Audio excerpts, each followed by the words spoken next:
حبيبي في الله، ستقف بين يدي الله للحساب، وسيكلمك ربك جل وعلا كما جاء في الحديث الصحيح.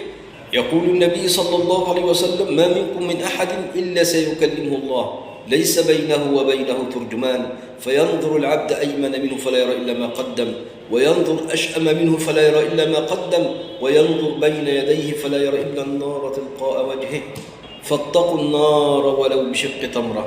أخي الحبيب، أفق من هذه الرقدة، واجعل العمل الصالح لك عدة، ولا تتمنى منازل الأبرار وأنت مقيم على المعاصي والأوذار، بل راقب رب العالمين في الخلوات، بل راقب رب العالمين في الخلوات، رب الأرض والسماوات.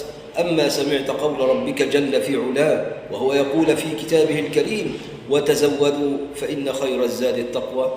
أما سمعت قول نبيك صلى الله عليه وسلم عندما وقف على القبور قال للصحب الكرام: يا إخواني لمثل هذا اليوم فأعدوا، أي ليوم الممات.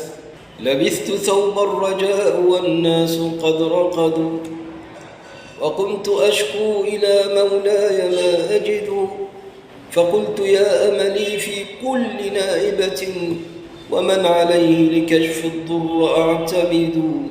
أشكو إليك ذنوبا أنت تعلمها، ما لي على حملها صبر ولا جلد، وقد مددت يدي إليك بالذل مبتهلا، إليك يا خير من مدت إليه يد، فلا تردنها يا رب خائبة، فبحر جودك يرو كل من يريد. جاء رجل إلى النبي صلى الله عليه وسلم وقال للنبي: يا رسول الله، متى الساعة؟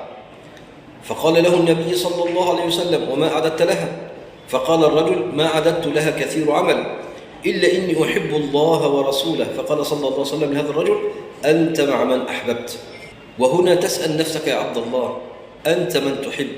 أتحب النبي صلى الله عليه وسلم والصحابة الأخيار الأطهار ومن تبعهم بإحسان إلى يوم الدين، أم تحب أهل الفجور والفسوق والعصيان؟ لأن من أحب قوم حشر معهم، ومن تشبه بقوم فهو منهم. ونحن نشهد الله أننا نحب رسول الله صلى الله عليه وسلم والصحابة الطيبين الأطهار الأخيار ومن تبعهم بإحسان إلى يوم الدين. اللهم احشرنا معهم وإن لم نعمل بعملهم.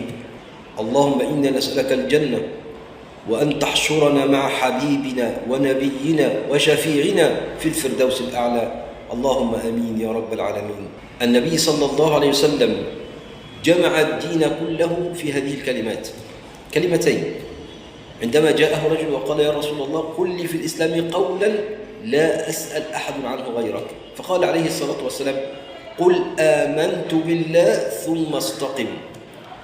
والإيمان بالله يشمل جميع الإيمان، وأنك تستقيم على هذا الإيمان حتى تلقى الله عز وجل.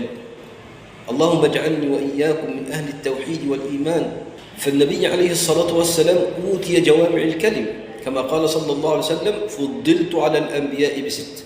أوتيت جوامع الكلم ونصرت بالرعب، وجعلت لي الأرض طهورا ومسجدا، وأرسلت إلى الناس كافة، وختم بي النبيون. عليه أفضل الصلاة وأتم التسليم.